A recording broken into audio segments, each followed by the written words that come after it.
Ismael, buen día. Albino y Luciana, te saludamos por el aire de FM Cielo. Gracias por atendernos.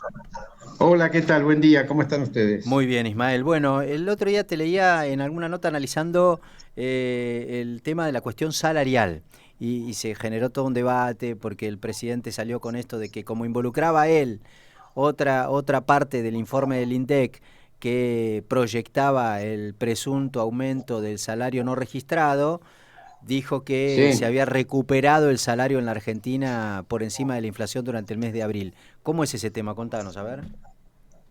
bueno, no, el tema es muy sencillo. El informe del INDEC dice que en abril los salarios registrados, tanto del sector privado como del sector público, aumentaron menos que la inflación. Si algo aumenta menos que la inflación, significa que frente a la inflación hay una pérdida. En este caso, el salario es una pérdida del poder adquisitivo.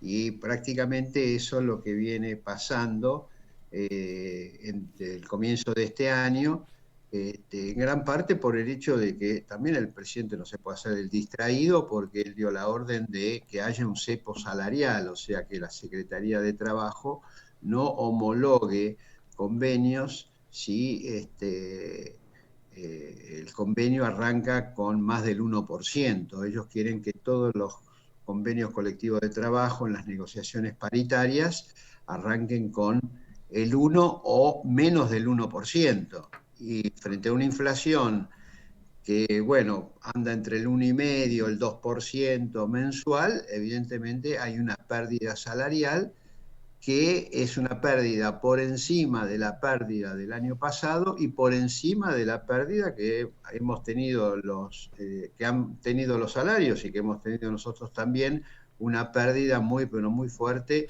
con el gobierno de Alberto Fernández y con el gobierno de Macri. Sí. Entonces, hoy por hoy, los salarios, estamos hablando no de los informales, los salarios registrados formales están en torno de un 25% por debajo de lo que era el poder de compra, digamos, al inicio del gobierno de Mauricio Macri. Sí, y la particularidad me Ese, parece a mí, Ismael, que no es que esto se da, sí, digamos, por generación espontánea o porque el mercado en general le pone esa ponderación en términos del valor del precio, por llamarlo de alguna manera, de los salarios, sino por determinación política. Hay como una exacto, decisión sí. de frenar la suba de salarios para mantener la economía estabilizada sin mucha demanda, esa es la lógica. Bueno, sí, porque sucede lo siguiente. Hay algunos sindicatos que acordaron con el sector empresario un determinado porcentaje de aumento. Cuando lo llevaron a la Secretaría de Trabajo para que homologue, la Secretaría de Trabajo le respondió, no, no, no, tienen que volver a reunirse porque nosotros no vamos a homologar porque acá hay aumentos que superan el 1%. Entonces, vuelvo a señalar, hay una fuerte intervención del Estado para tratar de que los salarios no superen un determinado porcentaje o una determinada proporción. Entonces, eso es súper, súper evidente. Mm. En el caso de los jubilados pasa algo similar con el bono. El bono de 70.000 pesos está congelado desde marzo del 2024 y eso determina que todos los meses los jubilados que cobran con bonos cobren menos que la inflación, porque una parte recibe inflación, pero la otra parte, la del bono, no recibe ningún tipo de ajuste y entonces el promedio, cuando uno saca el promedio, da siempre por debajo de la inflación, por encima también de la pérdida que tuvieron el primer año de Javier Milei, más la pérdida que tuvieron con Mauricio Macri y con Alberto Fernández. Mm. Ustedes vieron que han salido varias sentencias de cámaras de la Sí. Seguridad Social diciendo de que como la pérdida ha sido enorme con Mauricio Macri y con Alberto Fernández, habría que reponer esa pérdida y es una pérdida que en promedio está en el orden del ¿Y 40%. se pagan esos juicios, Ismael? No, no, no, no se pagan porque el ANSES apela, van a la Corte Suprema, la Corte Suprema lo agarra una llave, abre el cajoncito, lo mete adentro de un cajón, vuelve a cerrar el cajoncito, le mete llave Sí. y Y con tratar suerte de no te la Y tira futuro. la y llave, tira la digamos. llave, claro. Y sí, creo que por la antigüedad que ya tiene, ojo, acá hay fallos de segunda instancia. Segunda instancia es la anterior a la Corte, fallo de Mm, segunda instancia, eh, con una antigüedad de 10, 15 años. Como mm, la Corte no tiene tiempo no tiene plazos para expedirse, están ahí, duermen hace más de 10 años en la Corte Suprema, lo cual ustedes calculen que estamos hablando de un sector cuya esperanza de vida es menor que al resto de la claro, población. claro, Entonces, claro. si vos a alguien que inicia un juicio, no sé, supongamos a los 70 años, y lo tenés congelado 15 años, esa persona debería tener ahora 85 años y está esperando. Ahora, no sé qué es lo que está esperando la Corte. Mm. Evidentemente, lo único que está esperando es de que se mueran. No hay otra explicación. Hablando de algunas cuestiones de la economía particularmente, y en este caso en particular, digamos, de la situación previsional en la Argentina, hay mucha especulación. Supongo que vos debés haber trabajado el tema mucho porque siempre le prestaste mucha atención al tema jubilados, sobre la reforma previsional, que será inevitable, la reforma laboral también, que es el próximo paso, que es lo que está demandando el mercado o el fondo o no sé quién. ¿Cómo la ves? ¿Eso efectivamente va a ocurrir?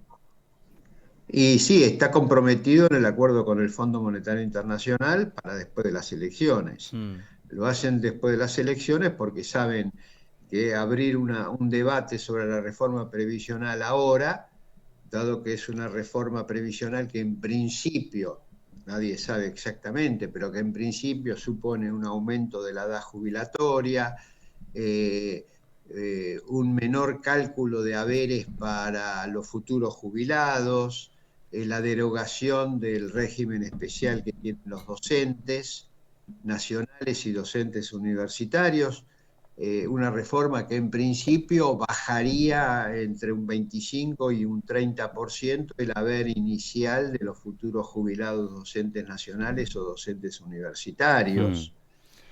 A Va a ver, haber los modificaciones. docentes tienen un régimen especial por el que aportan más para jubilarse con un porcentaje mayor del sueldo. Eso es básicamente, de eso se trata el régimen especial.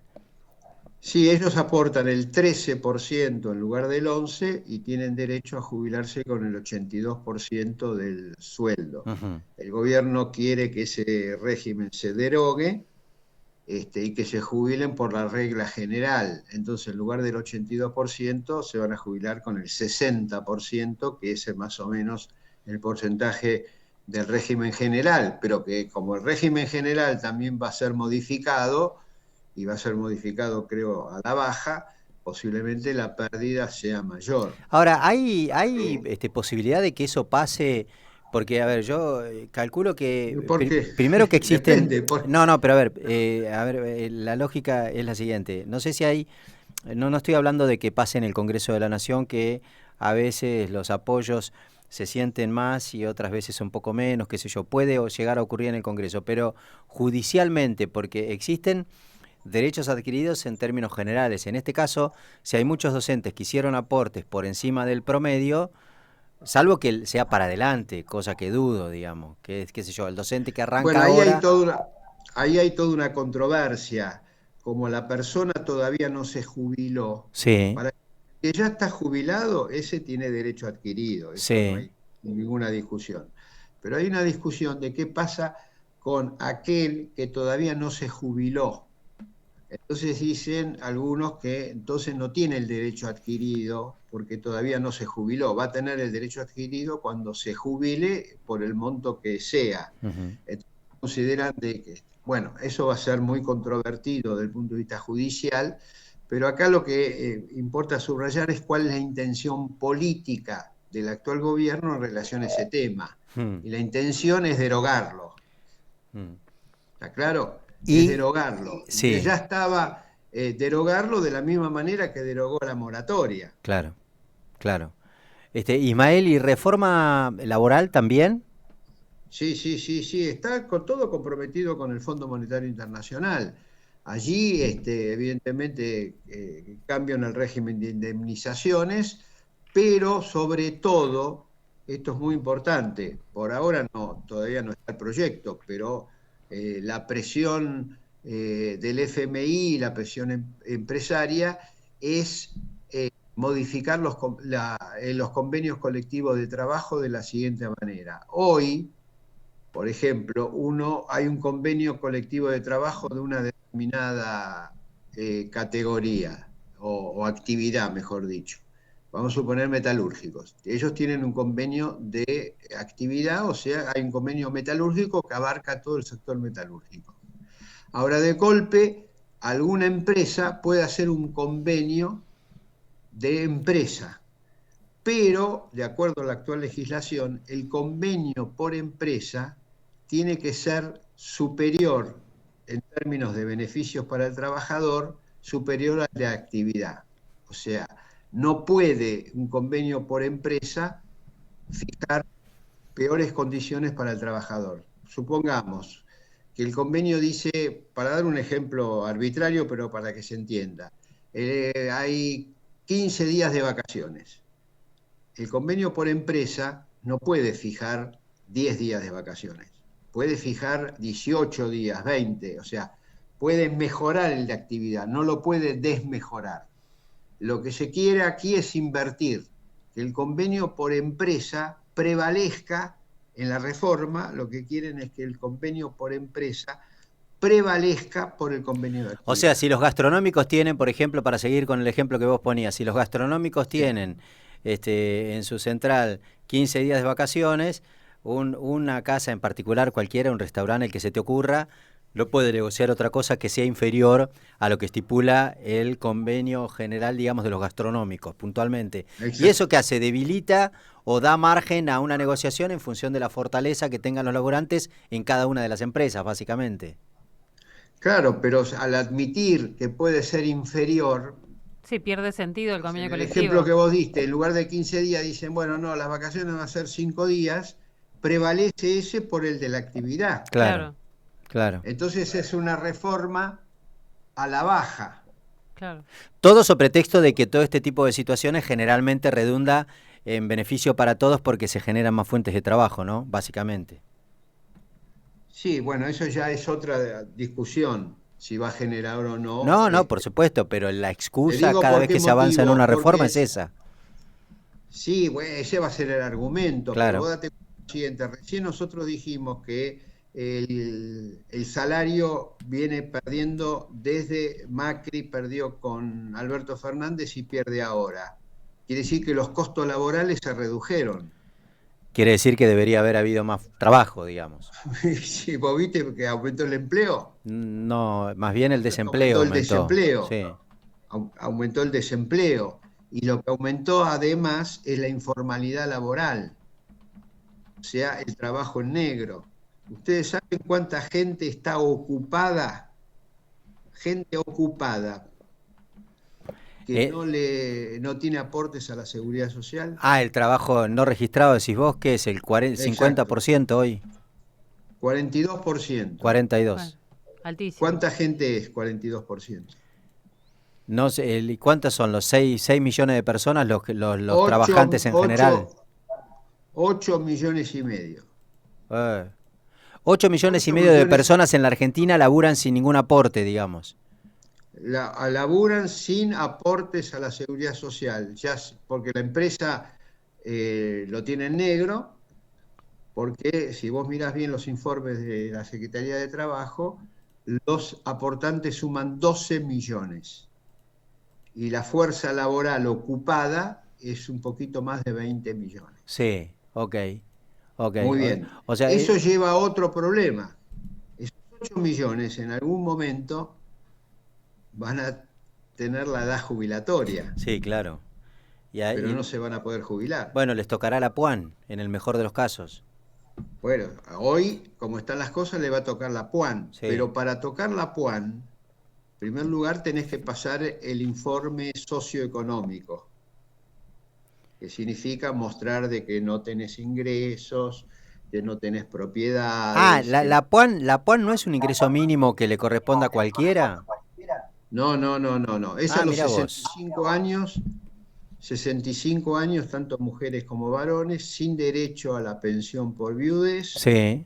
y en función de un examen, una evaluación O sociopatrimonial. sea, si vos llegaste, digamos, a esa edad con tu mujer, armaste alguna casita relativamente digna, bien puesta, bien levantada y tenés un autito, no te digo último modelo ni de los recontra caros, pero qué sé yo, 2023, por ahí ni te la dan a la Puan.